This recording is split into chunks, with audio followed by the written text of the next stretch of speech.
they kind of immerse themselves in that story in a way that they forget that it's not really about them, and then it all sounds like boasting or bragging, and it creates a completely opposite reaction from what people expected in the first place. So sounds good? Now let's look at the formula broken down into very small, very bite-sized increments. Number one, engage the audience from the first step. How do you engage the audience? You can use a question that is relevant to your topic or your message. In Annie's example, that was, have you ever caught yourself burying a dream? Have you ever realized at some point, or did you come to the realization that you are actually living somebody else's dream and it's not really yours? And then you get, what does it have to do with me? And then, so questions like that, that bring them into thinking. Any question, keep in mind, what happens to you when somebody is asking a question? You start the thinking process. You're not saying anything yet, but you start the thinking process. That's the engagement element. So you want to do something that creates the thought-provoking activities for the listener, whether that's relating to you, whether that's seeing themselves in your story, or thinking about the answer to the question you asked them. So that's the engagement piece. Whatever you do, it has to be engaging.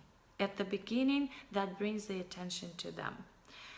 After you've done that, you open the scene. So you ask the question, let's say, or you made a statement. It could be a provoking statement. It could be some statistical data.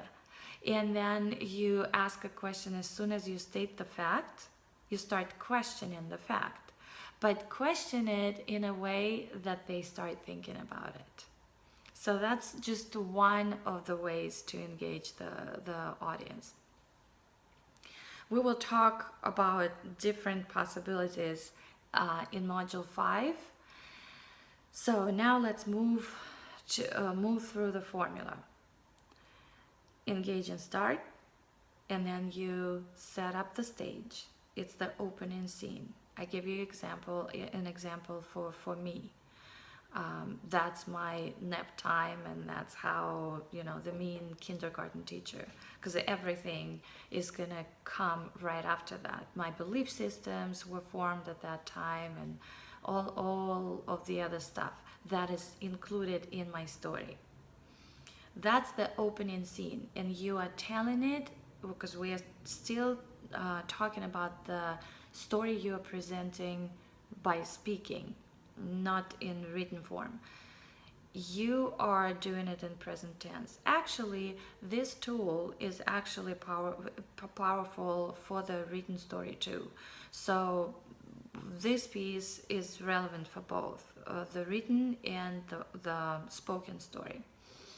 You open the scene and you go into the credibility. Credibility, like what are your accomplishments? And credibility, I will give you the whole list of what needs to be included in it. Again, it has to be related to your topic and your message. You could have so many different accomplishments, and I bet you do, but leave out the ones that are not relevant. You can include them later as you go into the lessons learned and you are sharing your story, but not in this initial piece when you are sharing everything that you are right now. And another thing to keep in mind is that this is my favorite way. I usually start with the end in mind, just to engage them in terms of like, okay, well, she's taking me through the story, but I don't really know her, so why should I listen to her in the first place? So I jump right into the credibility. Here I am, I have master's in education, and I'm an NLP specialist, which is neuro-linguistic programming. I usually make a joke about that because NLP stands for something else in the semiconductor world, and I live in the Bay Area, California, and I usually say that's not what you think, guys. It's not the natural language processing as you might be thinking. No, no, no, no, no. I've never been in high tech. I'm not really technologically savvy to start with. No, I've always been interested in how the human mind works and the brain works, and that's why I started neurolinguistic programming for 2 years in one of the best schools in the Bay Area. And so I give them that piece, and then depends on the topic. And then I could say that I've been teaching and coaching for more than 25 years. I'm also a singer-songwriter, and I've been empowering kids of all ages from 0 to 120 through my speaking and my singing voice. So that's my credibility piece. And then I can add something else to specifics of the topic and the message that I'm delivering.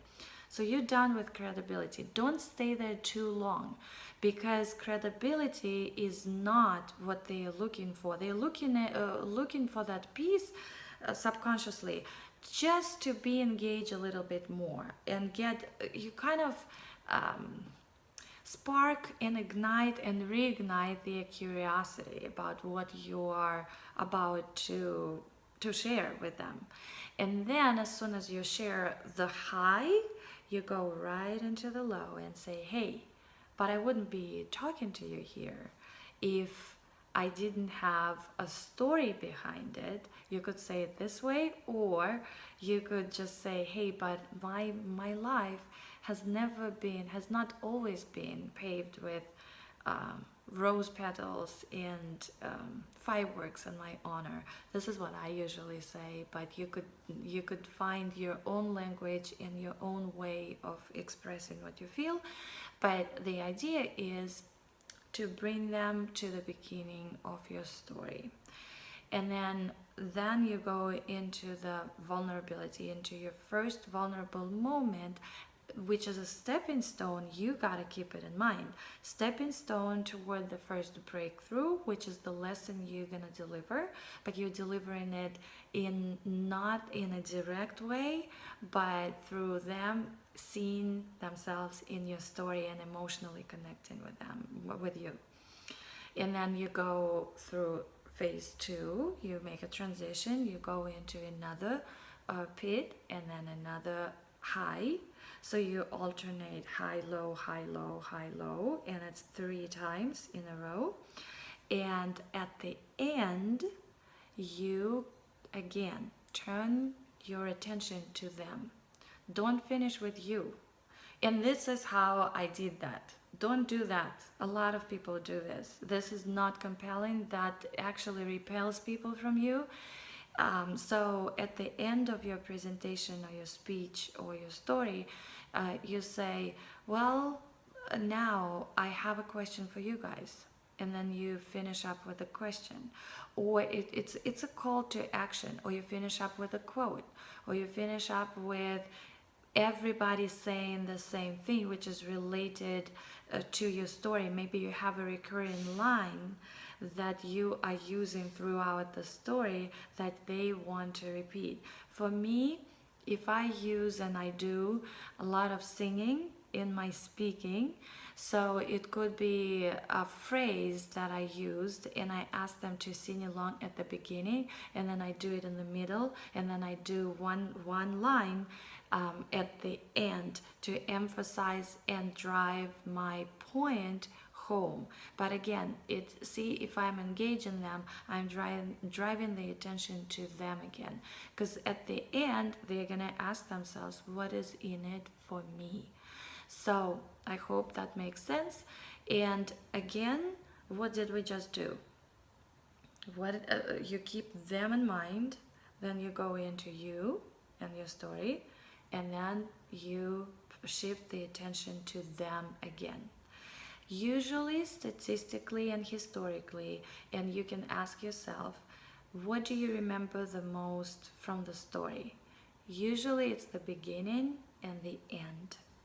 These are the two, and the end is going to be even more powerful. If you got the ending of the story right in the beginning, because that you have to draw their attention immediately, then the middle part, the rest is going to take care of itself in a way, but that's what is going to create this emotional connection. Also, on top of that, when you are creating the transitions, don't get stuck, please, on perfecting your transitions and perfecting the actual flow of your story. Don't think about it yet. Just put it in increments, because remember, we are talking about the story that's going to be shared by speaking. So the reason I'm asking you to put it on paper is that you clarify the thoughts around it, and you have the clear structure where you're going, what are the stepping points you're going to touch upon. Once you nail that and it's on paper, then, and I will tell you in the next video what you're going to do then. Right now, I want you to stop the video while we're finishing it, print out this first draft, my story first draft worksheet, and complete it. And give yourself about 30 to 50 minutes to do that, because you may be less than that, but 30 to 50 sounds right. I would encourage you to really think and spend time on polishing the end, the beginning and the end of your story. And then we'll clear up what is going to be in the middle. So I hope it makes sense. Don't try to be perfect. Done is better than perfect. I want you to remember that. Do the work, and I will see you in video 3. Bye for now.